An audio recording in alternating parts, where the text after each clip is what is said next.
today. I just felt like I had just watched TMNT 2007 for the first time since I was like, I don't know, 8 or something, so I just wanted to talk about it. So TMNT 2007 is kind of a standalone movie, kind of not. It's technically a continuation of the 1990s live-action movies, which is just sort of like hinted at. It's not like explicitly said, and I really like it. Spoiler alert! I think it's a great movie. Spoiler alert for the video. I'm just gonna talk about like details and plot points and stuff. Before we get into anything else, though, I wanted to mention this cool piece of trivia that I did not know until I rewatched it this time around.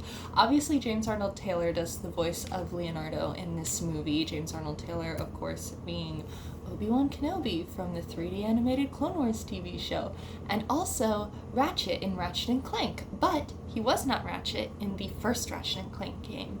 The first Ratchet & Clank game in 2002 had a different voice actor for Ratchet, and that voice actor voices Mikey in this movie. That's right, this Teenage Mutant Ninja Turtles brought both voice actors for Ratchet together in one movie. That's sick. Also, that voice actor, the original one for Ratchet and who did Mikey in this, did the voice of Silver Surfer in Superhero Squad. That's a whole bunch of my childhood just coalescing right then and there. But anyways.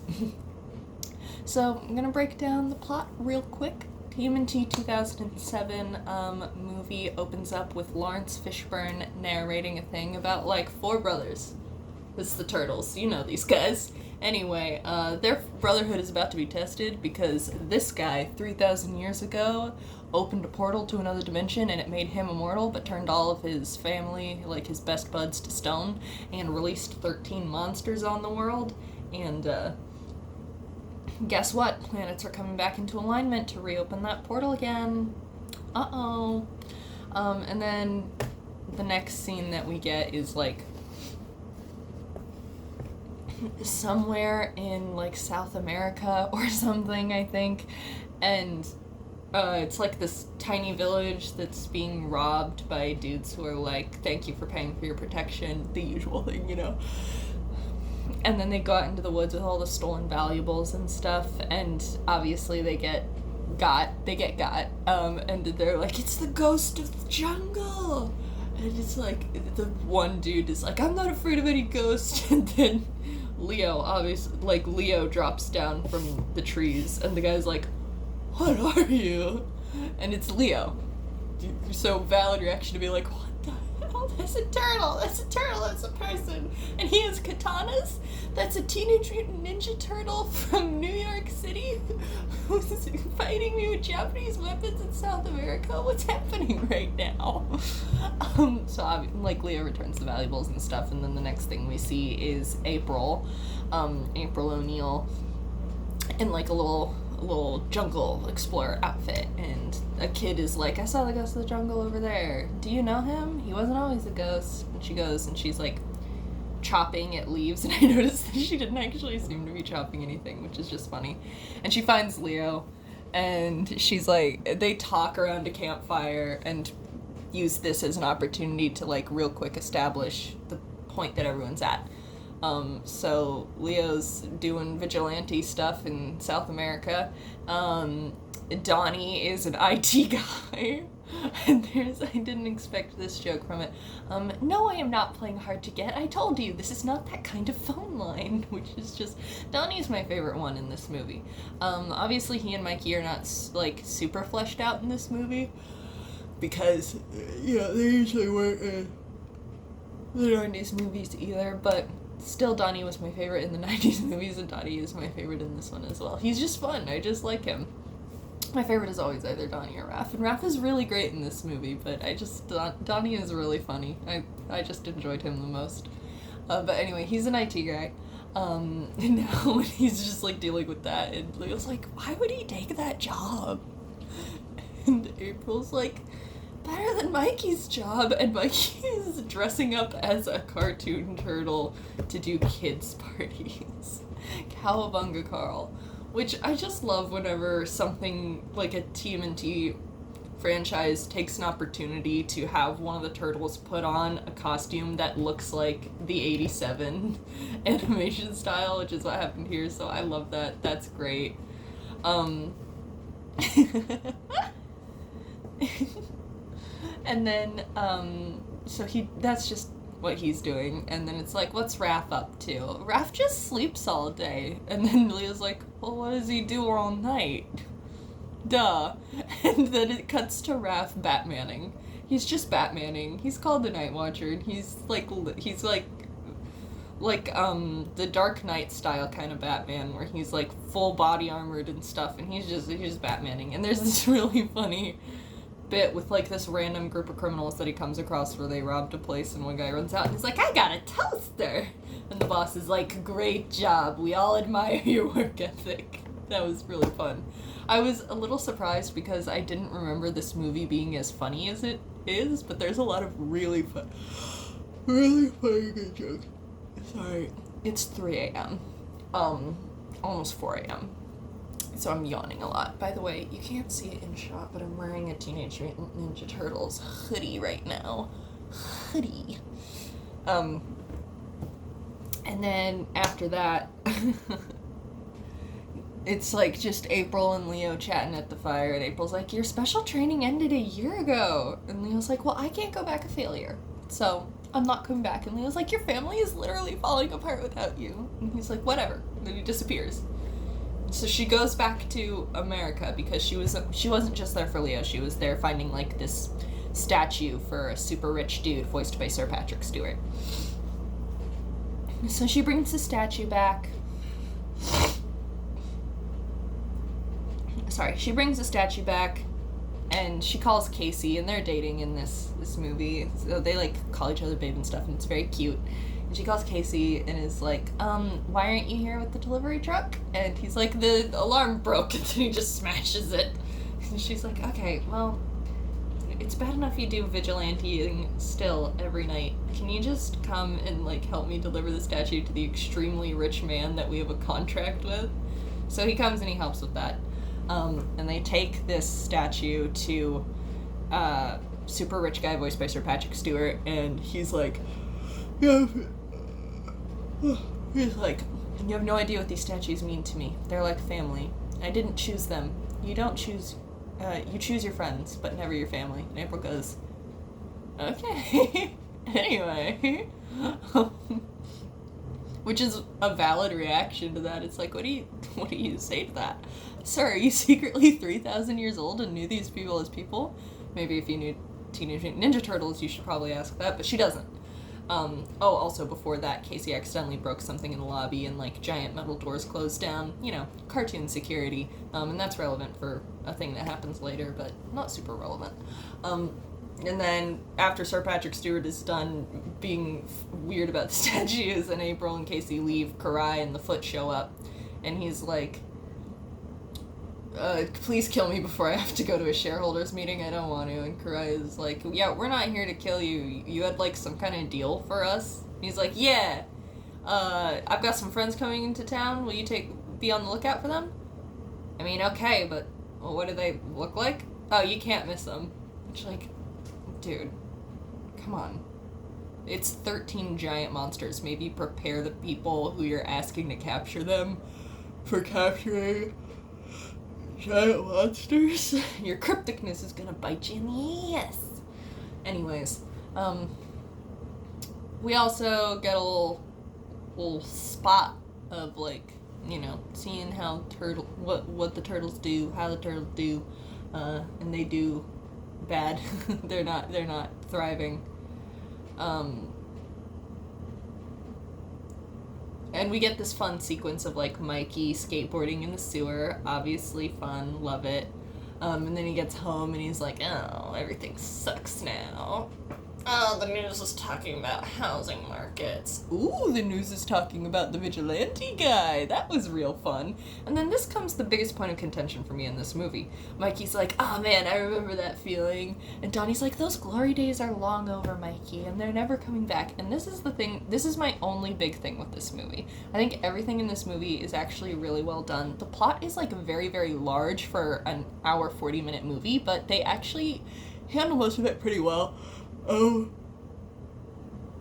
I do think probably this movie could have benefited from, the standard now tends to be like 2 hours, maybe not so for animated movies, but action movies at least, and I do think this movie could have benefited from like that extra half hour just to have a little bit more fun with the 13 monsters themselves, and maybe a little bit more focus on the Foot Clan would have been nice, but it's not necessary. The movie is good as it is. It just would have been cool if it had time to do a little bit more with both of those plot points. But what it was able to do in the time it was able to do it, good.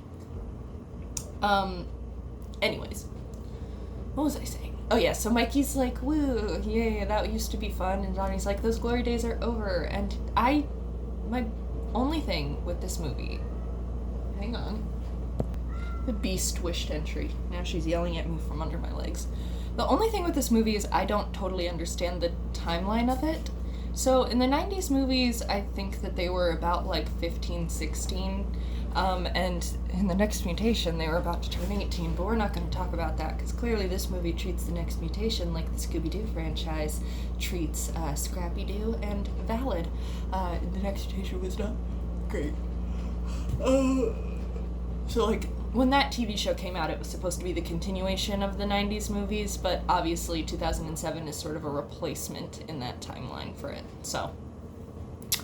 But the Next Mutation at least established, like, oh, they're gonna turn 18 soon, and in this one I'm kind of like, so, April said that Leo's special training ended 1 year ago.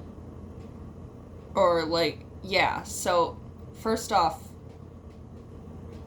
is it supposed to only be a year since, like, the ending of the third movie? So are they, like, what, I just don't understand how long it's been, because they talk about it like it has been years and years. Like, they talk about it like it's been, like, 10 years or something since they had all their dealings with the Foot and the Shredder and all that kind of stuff. And I find that off-putting throughout the movie, because through the whole thing I'm kind of like, when are we exactly? Like, are we in 2007? Are they?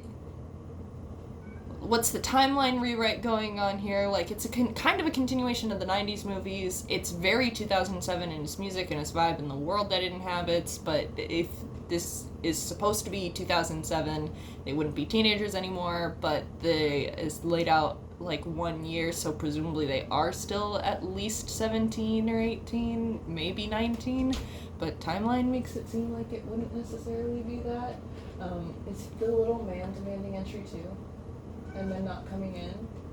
There he is. Okay. Hi, little man. Can you say hi to the people? He doesn't want to say hi to the people. Kosa's saying hi to you. I hope you can hear her. She's really trying to make herself heard. So that's my only thing with this movie, is I don't totally understand, like, what age the turtles are and how long it's been since they've had their last adventure, because the way that they talk about it makes it sound like it was years and years ago, but then the actual dialogue that gives hints towards the time it's supposed to be is not that long, so. But anyways, Leo gets back. Everyone celebrates except Raph, who's salty, obviously, and, there's all that. Winters is doing his thing. The Turgles go out, and they find, the Foot Clan dealing with one of the monsters, and they have a fight with the monster, and it's a pretty good fight. It's a pretty cool fight. I very much enjoyed it. The action in this movie is all really, really good. I need it. My lips are near bleeding, I know this. Hi, baby. Oh, she's so cute. I'm kind of I'm doing a little bit of skipping over, not on purpose. I might rewatch it, take notes, and do a more comprehensive video another time. I literally just finished watching it just now, and it's like 4 a.m., so excuse me if this is a little bit scattered.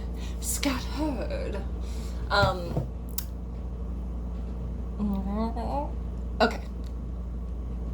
So they have their fight with the foot, not kind of with the foot, mostly with the monster. And they get home, and they try to like pretend like they didn't go out and fight a monster, because I guess they're not supposed to be going out at all at this point. And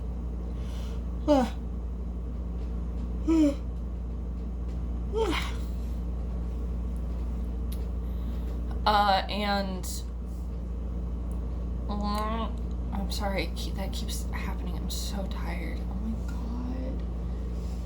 My baby is adorable.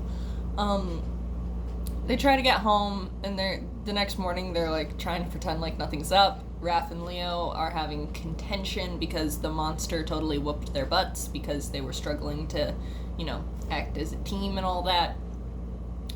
And Splinter comes in and he's like, "Good morning. Every morning needs to start with a good breakfast. I'm gonna go watch my stories. Cody is gonna break up with Donna. I just know it." And then the TV goes, "We interrupt Gilmore Girls with this breaking news," which is so funny. I loved that. And then it's like a building was destroyed, and Splinter goes, "Boys!" And then obviously he scolds all of them and everything. Like, you guys are supposed to be a team, stop going up to this, or, the usual Splinter fare. Meanwhile, over with the Foot Clan, cries like, "Why didn't you tell us they were monsters? Why didn't you tell us they were giant monsters? And now there are living stone statues as well? You brought what are you doing? This is weird, and we didn't sign up for this." And Winters is like, "Too bad. You work for me. I have a boy now. Say hello to the peoples, Mr. Creamsicle.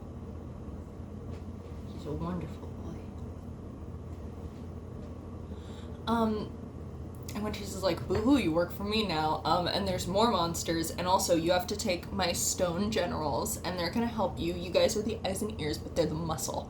I didn't tell you any of this before because I felt like being a cryptic bastard." Oh, you gonna jump?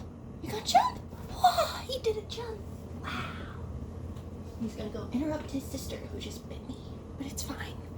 She bit me because I touched her tummy when she didn't want me to. I didn't mean to. Anyways. And then there's like a montage of them catching most of the monsters. Like, there's just this quick little montage of the Foot and the generals catching these monsters. And I thought, okay, so this is happening over, like, the course of the next couple of weeks, is what the montage made it seem like. But then Raph ends up talking with Casey in a couple of scenes, and he's like, "Did I tell you that we got our butts whooped by a giant monster last night?" And Casey's like, "No." So it's like, oh, they did all that in one night? Okay, interesting. But yeah, so basically Raph's like off doing his vigilante Batman thing still, and Casey shows up with his hockey mask and his bat, and he's like, "Hey man, I could use a sidekick because I'm the other vigilante. I know it's you, Raph." And Raph was like, "Man, you know it's me." And Casey was like, "Duh, you look like a giant metal turtle. Obviously it's you." Which, congratulations, Casey, for holding the brain cell among the group. And then they both hear something, and they walk over and they see, oh, it's a bunch of Foot Clan trying to catch this Batwing monster thing, and there's a statue now. And Raph's like, "Yeah, that's a first for me. I knew about the Foot, and I knew about the monsters. I didn't know about the statue." and then like, I forget how they get like hurt or whatever, but the statue guy looks up and is like, "Witnesses!" And they shoot trank darts at them. And Raph gets hit with one and feels all woozy. In case he's like, "You know I only have a wooden bat, right?" He said that before Raph got tranked, but I forgot about it for a second. But I really like that line from Casey. "You know I only have a wooden bat, right?" So Raph gets tranked because for some reason he like took off his armor earlier. I mean, I would keep it on, but okay. And they have a little, like, scene where they're running from the stone guy, one of the stone generals, and they hide, and Raph ends up passing out, all that, and Casey gets him back to his and April's place, and they call the family, the Turtles, and they're like, Raph's hurt, blah, blah, blah. Turtles rush over to April and Casey's apartment, and Donnie is like, well, he seems fine. It looks like it was just a trank, thankfully. But it seems like he's okay. And did I skip over something? No. Wait. Now I have the timeline of the movie a little bit screwed up in my head. No, I didn't skip it. Okay. I was thinking there was another scene that's like, wait, why would this scene come after? Why would the scene I'm thinking of come after this one I'm already describing? But I think it does. So they figure all that out. And that there's like, April is like, oh, I heard this legend about this guy who got turned immortal and it unleashed 13 monsters on the world and stuff like that. And, you know, she explains the plot of the movie to them. And they're like, dang, that's a lot. Anyway, and then I can't remember exactly what the connective tissue is from there. I know that there's some more stuff with Raph and Leo, and like Winters and his generals in the Foot. I think at this point, yeah, I think at this point is when the general, voiced by Kevin Michael Richardson, is like, you know, if you undo the curse, we're not gonna be immortal anymore, and we like just came back to life after being stoned for 3,000 years.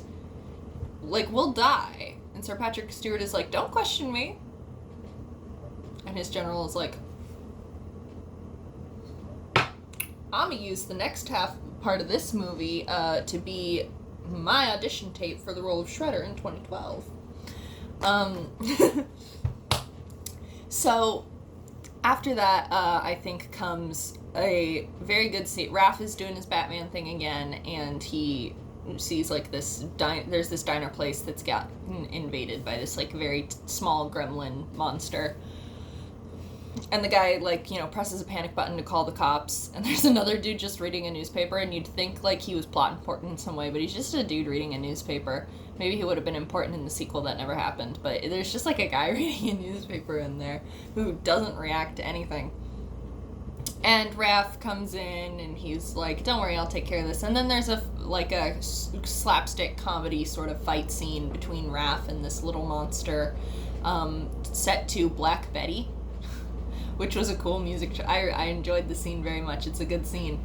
And Raph basically gets his butt whooped by the little monster, and then he's like, okay, well, I was trying to help you anyway, here's your cash register. And the guy's like, I got kids in community college, don't kill me. And Raph is like, I helped you. Why does nobody realize that I'm a good guy? And then a thing goes shing and like hits the cash register that Raph is holding. And Raph looks up, and it's Leo on a rooftop, and he's like, okay, we're doing this now. And he goes up to meet Leo, and Leo doesn't realize it's Raph. Casey Jones is smarter than Leo in the 2007 universe. And Leo starts being like, giving him a lecture about, like, don't be a vigilante. And Raph goes, I can't believe this. He's lecturing me, which valid, but also Leo's saying, you can't change the world like this. You can't take the law in your own hands. You can't be a vigilante. Leo, what do you think you and your brothers are? Amato Leonardo, what do you think you and your brothers are? You are vigilantes, sir. You take the law into your own hands all the time. Did you go to the cops about the shredder? No, you crushed him in a garbage can. Or a garbage truck. You're a vigilante, Leo. So that's a weird speech for him to give, but he does. And then Raph is like, we gonna fight over this. And Leo's like, alright. We gonna fight over this. And then Leo spends the whole time insulting him. You call that an attack? Have you ever done this before? He's just taunting him. And Raph is using his, like, Night Watch weapons, so it's like he's got, like, these chain things that he sends out, like glove chain things and all that, and he's not using his sai. Or being super, super ninja-y. And Leo just dodges it all, and he gives a little speech about, like, the thing about anger is it totally blinds you to stuff around you, and then he gets behind Raph and gets under and does an uppercut at Raph's chin, which knocks the helmet off, and Leo goes, Raph? Are you kidding? And I'm like, Leo, baby. Try to pay as much attention as Casey Jones does, maybe. And they get into a further argument, obviously. Raph is like, first off, I don't want to be led by you after you abandoned us. Second off, I'm still being a hero and helping people, so. And Leo's like, this isn't the way to do it, and also, you're just jealous that I'm better than you. It's actually a lot deeper than that. There's a lot of, like, very good family turmoil, emotional drama, and that kind of thing throughout this movie, but I'm trying to be funny with it. So excuse inaccuracies for me trying to be funny with it. I'm sorry, I just looked over at my bed, and Creamsicle is all snuggled up in his sleep, and he's so cute. I love my cats. Anyway. So they fight some more, and this time Raph is using his sign. He's like, I'm done being led, and Leo's like, don't do this, Raph. And then they fight, and Raph kicks Leo's butt pretty hard. At the end of it, he's like, he's got Leo's swords trapped between his side, and he snaps Leo's swords. He just straight up breaks them, dude. He just and Leo, like, Leo's very hurt, and he pins Leo to the ground and stabs his side right by Leo's head, and he's like, and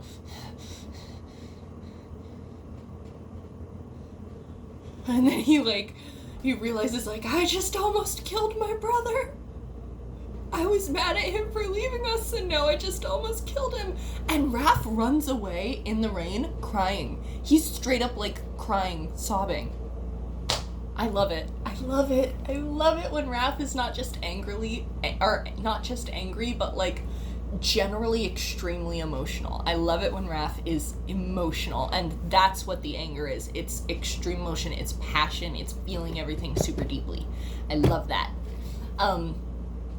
So he, like, runs away sobbing because he just almost stabbed Leo in the face. And Leo's, like, actually quite wounded and very, very clearly hurt by how intense this fight was, like, emotionally and physically. And then the Stone Generals find him. And the Stone Generals had already decided to, like, betray. In a scene earlier, Kevin Michael Richardson was like, I think that our brother plans to betray us and, like, take away our immortality and kill all of us alongside with him because he's tired of being an immortal. So let's just keep that portal open and let a bunch of monsters flow through and take over the world and be warlords. So the Stone Generals had already decided that they were going to do that at this point. So they find Leo and they're like, definitely not the 13th monster, but monstrous enough to fool good old Patty Stew. We gonna bring him in. And then Leo screams and Raph is like, Leo! And he tries to chase them as they take Leo away, and he fails.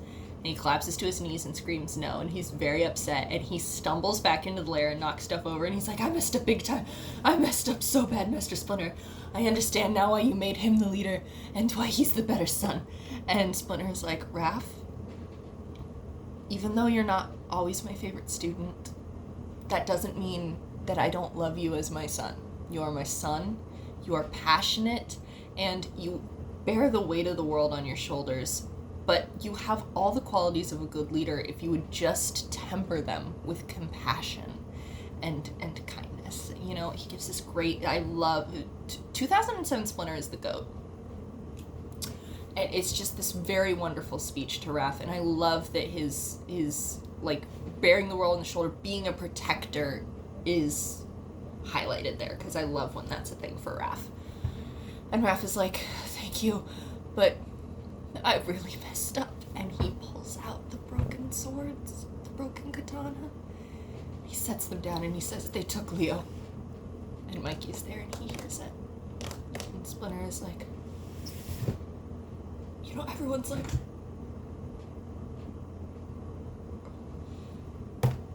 Leo, stuck in, like, this metal tube thing, sedated. And, like, there's this portal underneath the building that April and Casey were in earlier. It's like a giant, like a giant conglomeration company sort of thing. Been around thousands of years, has a rich people thing. It's like LexCorp sort of deal. And then there's just, like, this ancient 3,000-year-old portal that the planets are going to align right above this building, and open the portal and stuff, so... And Donnie's like, monsters will pour out, we'll lose New York City in a day, we're gonna lose the country in a week, and then we'll lose the rest of the world. And it's like, okay, so we gotta stop that, obviously. So everybody gears up, not just the turtles, Splinter as well, but April and Casey, and April in this one is a ninja as well, and she has a katana, and she has, like, a ninja outfit that Casey is, like, over, which is cool because they're dating. And she gives him, like, a metal hockey mask because his kept breaking. And, like, that was a thing in the movie. He was like, ah, man, not again. My mask broke. They gear up. They go to the building. And Casey, like, does a distraction, I guess. Karai opens the door to a different building. I guess, like, a gate or something.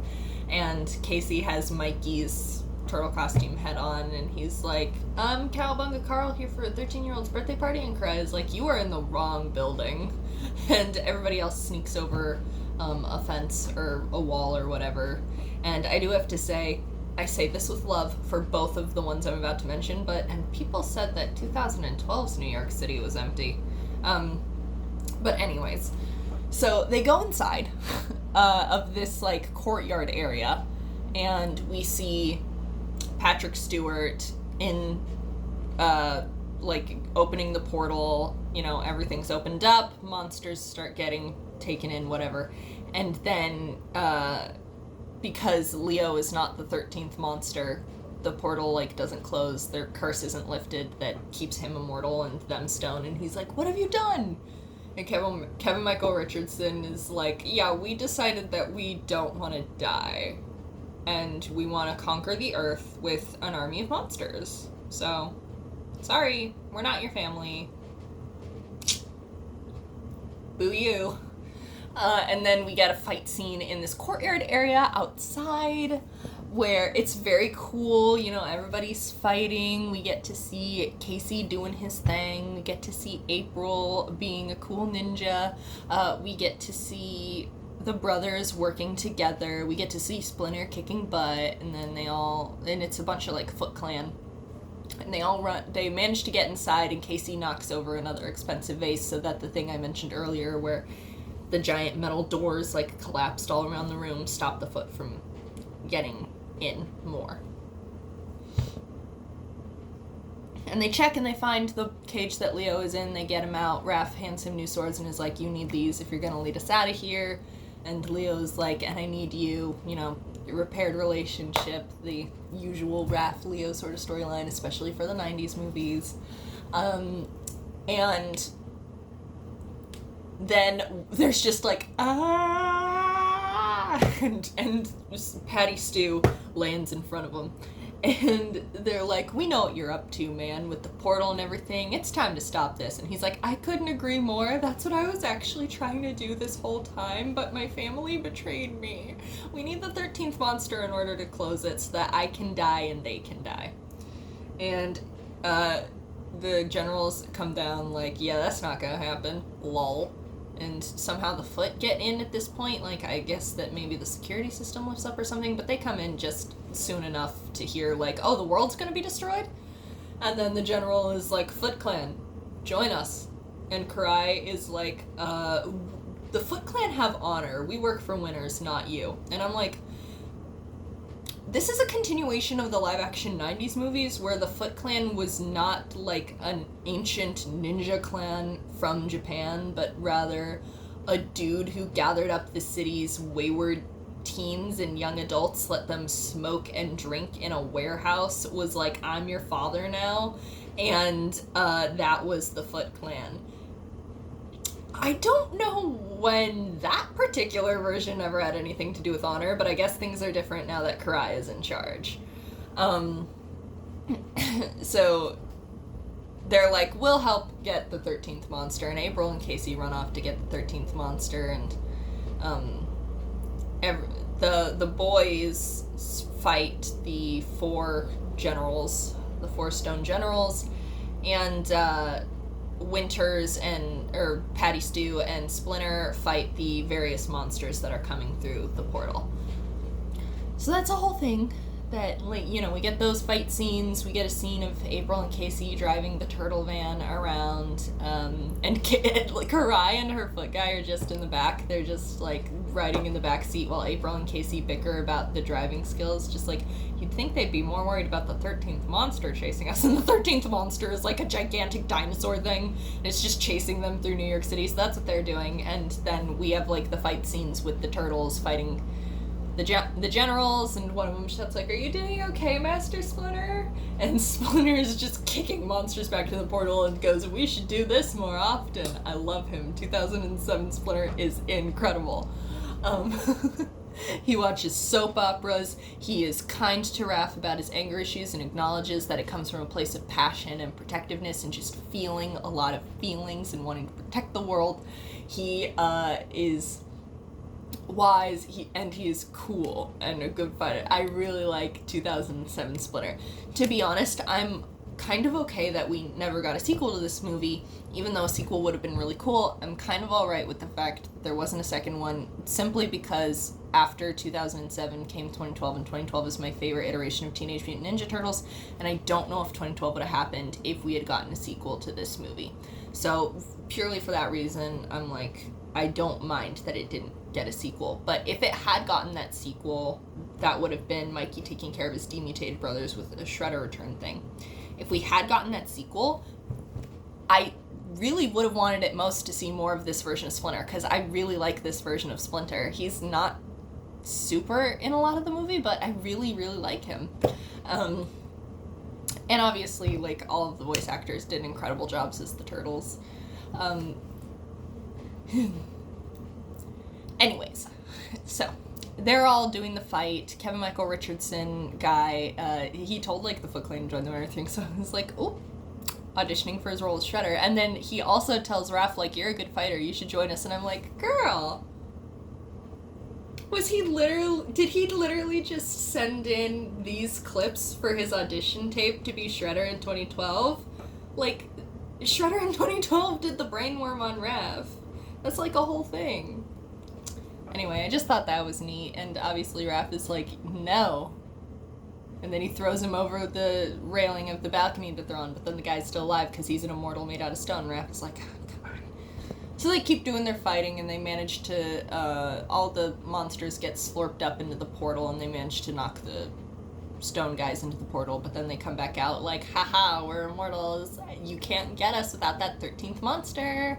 And then Casey and April drive the van into the room and go incoming, and the 13th monster just kind of like slips on the polished floor and knocks into the four generals, and they all go into the portal and it closes. And everyone's like, ah. Hey, woo! And then Karai gets out of the van that, like, toppled over, and she's like, it was good fighting with you. You're exactly as great warriors as I heard you were. We're gonna meet each other again, because we're gonna have more business that'll involve familiar faces from your past. And Raph goes, she doesn't mean, but nobody says Shredder, but everyone knows she means Shredder, and then she disappears with smoke bombs. And then Patty Stew starts laughing. And Mikey's like, I'm not usually that happy when I'm in pain, which is very funny. And then it's like, no, it's because he's mortal again. And he's like, I am so happy that I'm not immortal anymore. Thank you for freeing me and my family. And then he lifts up into the air, and Beauty and the Beasts, but if it were lethal. Instead of turning into a mediocre-looking man, he just turns into a bunch of gold dust. It's like a combination of Thanos, Oogway, and Beauty and the Beast. And he just turns into a bunch of gold dust, and Mikey's like, okay, weird. And then he starts sneezing like, oh, he's in my nostrils. Oh, I breathed him in. He's in my mouth. And I really like Donnie's reaction in the background to it. He's like, oh God. And the camera zooms out. And that's the end of that. And then instead of Lawrence Fishburne returning to narrate the ending, Raph narrates the ending, and he's like, "We saved the day. We're brothers. I love being a turtle." And that's the ending of the movie. And then there's a rap song about being shell-shocked. And it's like, wow. So 2014, straight up yoinked that concept. No, I'm kidding. But we do have 2 rap songs that are the end credits of, like, darker takes on the Teenage Mutant Ninja Turtle. I just think that that's funny. And then, of course, there's the lyric in 2012, "Get rocked with the shell-shocked pizza kings." Everything's got to reference the shell-shocked, and I love that. It's like, yeah, it's the perfect pun. It's the perfect pun. So it was a very good movie. I very much enjoyed it. I hope you liked my, like, plot synopsis where I tried to pepper in jokes and stuff. I don't know. I'm tired. And I just wanted to talk about it because I've been thinking about Teenage Mutant Ninja Turtles a lot. It's overtaking Psych in my brain. I also have Animaniacs up in there because Rob Paulson, because Teenage Mutant Ninja Turtles. So maybe I'll talk more about Teenage Mutant Ninja Turtles in a bit. I do those, like, watch Psych with me commentary videos, so I might do that with, like, 2012 or something. Who knows?